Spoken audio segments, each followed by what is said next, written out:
स्वागत है दोस्तों आप सभी का मेरे इस चैनल पे जिसका नाम है लालू नैना ज्ञान। दोस्तों आज के इस वीडियो में हम आपको बताने वाले हैं कि अगर आपको भी सेंट्रल बैंक ऑफ इंडिया से हाउसिंग लोन यानी कि घर बनाने के लिए गृह ऋण लेना है तो इसको लेने का क्या प्रोसेस है, इसमें कौन कौन सा पेपर लगता है, सारा चीज इस वीडियो में हम आपको स्टेप बाय स्टेप बताएंगे। उम्मीद करते हैं इस वीडियो को अच्छे से एक बार देखिएगा तो आप भी सीख जाइएगा सारा प्रोसेस हाउसिंग लोन लेने का। तो चलिए स्टेप बाय स्टेप सारा चीज हम आपको बताते हैं। तो देखिए दोस्तों, सबसे पहले क्या होता है कि आपको हाउसिंग लोन लेने के लिए अपने नजदीकी शाखा बैंक में जाना होता है। उसके बाद ब्रांच मैनेजर के पास जब भी जाइएगा तो अपना आधार कार्ड, पैन कार्ड अपना जो है जरूर से जरूर लेके जाए। और सबसे पहले अगर ब्रांच मैनेजर से बात करते हैं और आपको सही मतलब ब्रांच मैनेजर बोलते हैं कि ठीक है हम आपका लोन करेंगे, तो सबसे पहले जो होता है आपका सिविल चेक किया जाता है। तो सिविल चेक करने के लिए आपके पास आपका Aadhaar card, PAN card, mobile number, bank account होना चाहिए। ठीक है, वो दे देते हैं, आपका सिविल चेक होता है। अगर सिविल आपका 700 प्लस होता है तो आपका जो है आपका लोन होगा। लेकिन सिविल अगर 700 है और कोई लोन अगर आप पहले लिए हुए हैं वो कॉम्प्रोमाइज के थ्रू से है, फिर भी उस स्थिति में दिक्कत है, तो ये सब चीज आप देख ले। खैर वो सब चीज ब्रांच की बात है, ब्रांच मैनेजर जैसा चाहेंगे वैसा होगा। तो हम जो नियमता ये चीज होता है ऐसा हम आपको बताएं। उसके बाद अगर आपका सिविल सही है, उसके बाद ब्रांच मैनेजर बोलते हैं ठीक है हम आपका लोन करेंगे। अब जो है आपको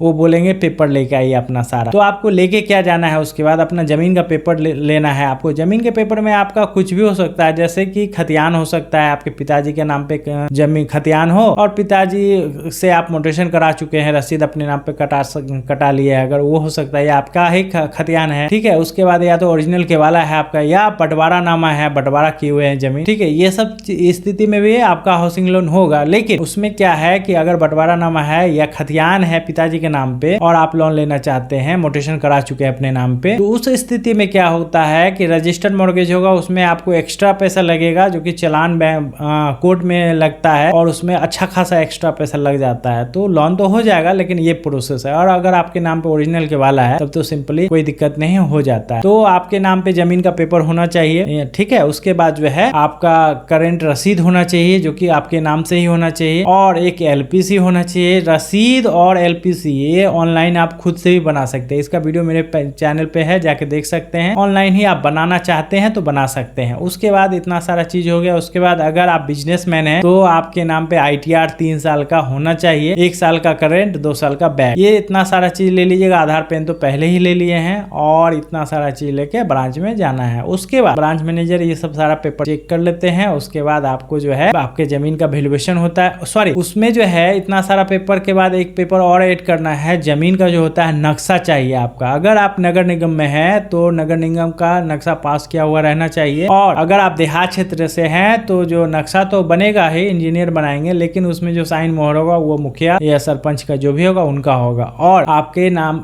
जो नक्शा होगा उसके हिसाब से एस्टीमेट भी होना चाहिए कि आपका घर का खर्च कितना लगेगा। उसी एस्टीमेट के अनुसार से आपको लोन भी मिलेगा, और आपका ITR के अनुसार से। अगर आप बिजनेसमैन है तो आपके नाम पे ITR भी होना चाहिए, और आप सर्विस में है तो आपका जो है 3 मंथ का कम से कम आपका पे स्लिप दे सकते हैं। उसके बाद इतना सारा चीज लेके आप जो है ब्रांच जाइएगा, और ब्रांच मैनेजर जो है आपका केवाला ओरिजिनल जो है वो चेक कर लेंगे, या खतियान जमीन का पेपर जो होता है वो चेक कर लेंगे, रसीद चेक कर लेंगे, करेंट आपका LPC भी देख ही लेंगे। उसके बाद नक्शा देख लेंगे, एस्टिमेट देख लेंगे कि कितना घर बनेगा और कितना का एस्टिमेट है आपका। ये सारा चीज देखने के बाद वो जो है उसके बाद आपकी जमीन का वैल्यूएशन करवाएंगे। वैल्यूएशन जो है उसके बाद हो जाएगा। उसके बाद जो है आपका वकील के पास जाएगा लीगल के लिए। उसके बाद जो है वकील जो है वो सारा पेपर आपका चेक करेंगे कि आपका सारा पेपर सही है या नहीं। वहां से आपको एक मोटेशन ऑर्डर होता है जो कि ब्लॉक से निकलता है जमीन का, वो भी मांगा जा सकता है। ठीक है, वो भी मांगा जा सकता है। उसके बाद आपको जो है वकील सारा पेपर चेक करने के बाद सब कुछ सही है तो आपको जो है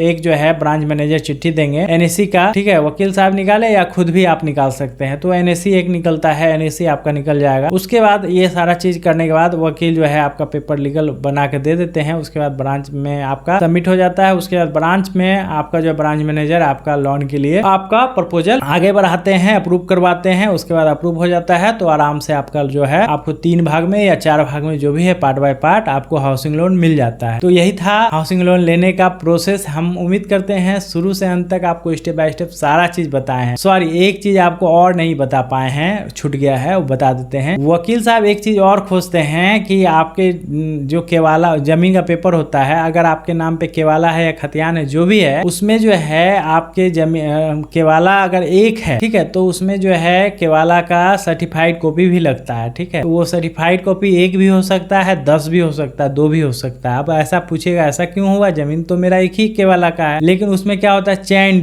डीड खोजा जाता है। बैंक 30 साल 33 साल पुराना चैन डीड खोजा जाता है। थोड़ा सा ये समझ लीजिए, जैसे कि आप कोई जमीन लिए है 5 साल हुआ है और आप जिससे लिए हैं वो जो लिया है वो 20 साल लिया है, तो 20 और 5 25 साल ही हुआ ना, तो बैंक खोजती है 33 साल पुराना हो, फिर वो जिससे लिया है उसका केवाला चाहिए। तो यहाँ पे सर्टिफाइड कॉपी निकलता है, 1 हो सकता है, 2 हो सकता है, 4 भी हो सकता है। ये सर्टिफाइड भी कॉपी आपका वकील साहब चेक करते हैं, ठीक है। इतना सारा चीज वकील साहब को चाहिए, उसके बाद जो है ये पेपर लीगल आपका कंप्लीट होता है। तो उम्मीद करते हैं सब कुछ आप अच्छे से समझे होंगे। अगर आपको लगता होगा कि हम आपको सही जानकारी दिए हैं और इस वीडियो से आपको कुछ हेल्प होगा, तो जाते हो मेरे चैनल को एक लाइक कमेंट सब्सक्राइब जरूर करेंगे। यही करना आप लोग भूल जाते हैं। वीडियो को ज्यादा से ज्यादा शेयर भी कीजिएगा ताकि ये जानकारी औरों के पास मतलब कि ज्यादा पहुंच सके और उनको कुछ मदद मिले। चलिए मिलते हैं अगले वीडियो में, तब तक अपने सेहत का ख्याल रखिएगा और आपका कोई सवाल हो तो कमेंट करके पूछ सकते हैं। तब तक के लिए टेक केयर, बाय बाय, धन्यवाद।